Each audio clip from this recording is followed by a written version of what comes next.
What's up YouTube, Saf here on Super Saf TV and welcome to another Super Saf style camera comparison. This time between the iPhone X versus the Samsung Galaxy Note 8. So in the usual style we'll be looking at both the front and rear facing cameras and our images as well as video too. Do also look out for the audio icon in the corner of the screen and that will indicate to you which device the audio is coming from, and we'll be switching between these two to give you guys a good idea of the differences in audio as well. So we're currently outdoors, we're using the front facing cameras on both devices, and let's go ahead and test out the stabilization from the front facing cameras. So we're just walking right now. Beautiful, beautiful day. Now let's go ahead and run.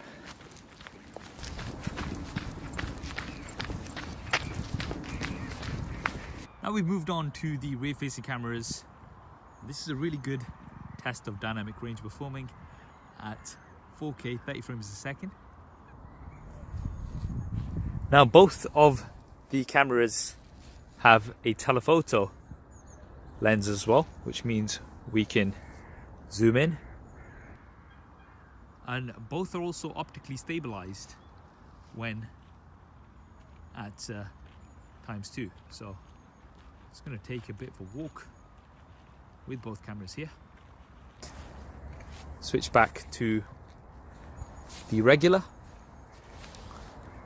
and we're just going to walk a little bit,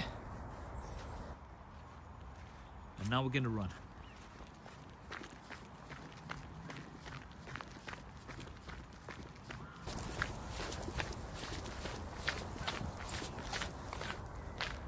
Now we're just trying a slightly different situation here with an overcast, and let's go into telephoto.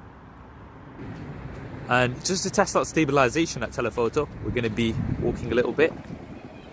Might be easy to see here. Stabilization. Let's go back to wide. Move around to this side, and we're just going to walk a little bit.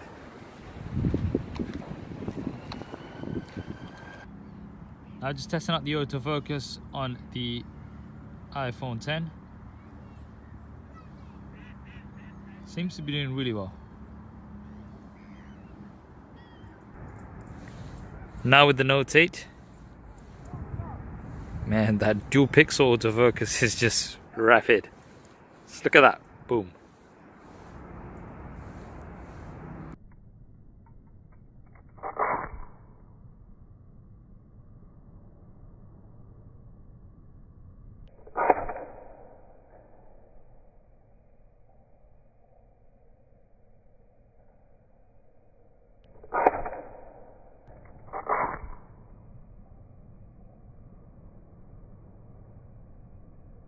So that was the video. Now before we move on to images, let's look at what we're working with here. For the front facing cameras, we have 8 megapixels on the Note 8 with an f1.7 aperture as well as autofocus. On the iPhone X, we've got 7 megapixels with an f2.2 aperture. Now for the rear facing cameras, things have never been more similar. We've got a dual camera setup on both here. One wide as well as one telephoto, which is going to give 2x optical zoom. Both cameras are optically stabilized on both devices, and we have very similar apertures as well. The Note 8 with a slightly wider aperture on the wide angle lens. Now if you want to customize the look of your Note 8 or your iPhone X, then definitely check out our sponsor for this video, dbrand Skins. They've got a huge selection of skins for lots of different devices, and I'm going to be leaving a link to them in the description below. Also disclaimer, all images have been taken on automatic. I haven't tweaked any of the settings, and this is to keep things as fair as possible. Now kicking off with some selfies, you can see here that the Note 8 is slightly wider. This is for images, it's not the case for video. And it's also got much better dynamic range. You can see that blue in the background. This has been completely blown out on the iPhone. And this is something that I've noticed consistently on many iPhones. From the front facing camera, highlights can be blown out. This is the case for both video and images. Now we do have an option to blur the background from the front facing camera on both devices. It's portrait mode on the iPhone and it's selective focus on the Note 8. And in this situation, the Note 8 actually seems to be doing better, but I do think that's because it has better dynamic range. Moving on to a slightly different situation, and once again, I think the Note has better dynamic range, although the situation is quite tricky with the light coming from the background.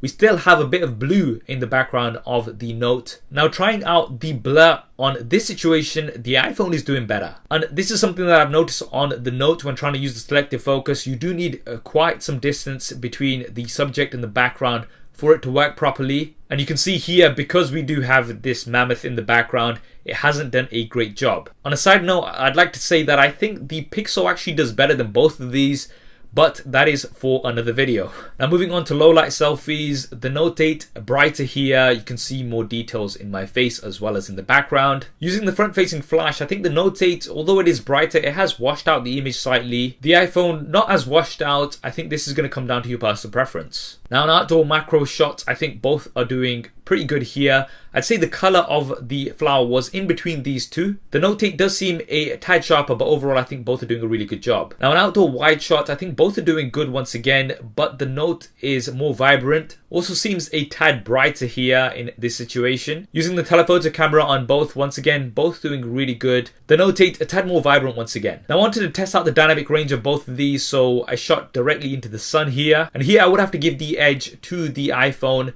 It does seem to have better dynamic range, and it has maintained those highlights better compared to the Note. Using the telephoto camera, once again, the iPhone, better dynamic range. You've got more detail in the highlights as well as the shadows this time. Another tricky dynamic range situation, the Note a bit more vibrant here, but once again, the iPhone does seem to have better dynamic range. Now let's move on to the portrait modes or live focus on the Note 8. This is something that I know a lot of you guys like to see. And overall, both of these are really doing a good job here. We have barely any defects in terms of the edges.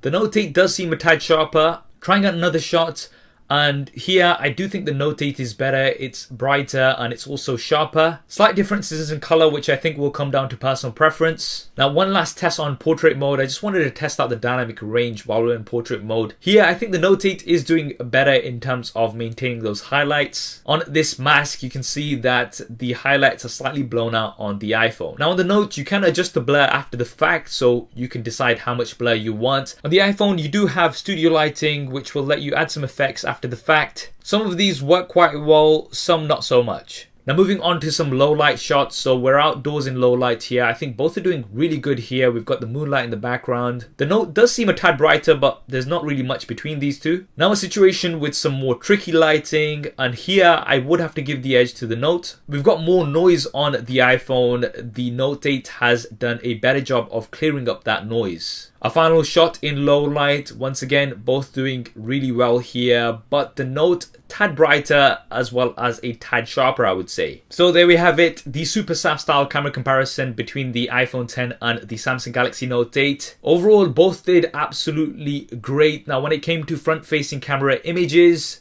the Note 8 is wider with better dynamic range overall. You will, however, get better portrait mode images on the iPhone 10, and that is because of all of those additional sensors at the front. And for video from the front-facing camera, the Note 8 I would say was better overall again, with better dynamic range. It was also more stable, although for video it's not as wide because it does crop in to give you that video stabilization. Now for outdoor images, I think both were very, very good. The Note 8 more vibrant. I'd say the iPhone had better dynamic range overall, however. Telephoto cameras on both were absolutely great, and the optical image stabilization also definitely helps. For video from the rear-facing cameras, quality-wise, both were very good. The dynamic range actually differed from situation to situation. When we were shooting directly into the sun, the clear winner was the iPhone, but when we were shooting away from the sun, then the Note 8 seemed to have better dynamic range. Overall, however, I think the iPhone did have better dynamic range for video compared to the Note 8. You've also got 4K at 60 frames a second on the iPhone, as well as options to shoot at 24 frames a second. This is something that you've not got on the Note. And you've also got 1080p slow motion on the iPhone. You've only got 720p slow motion on the Samsung Galaxy Note 8.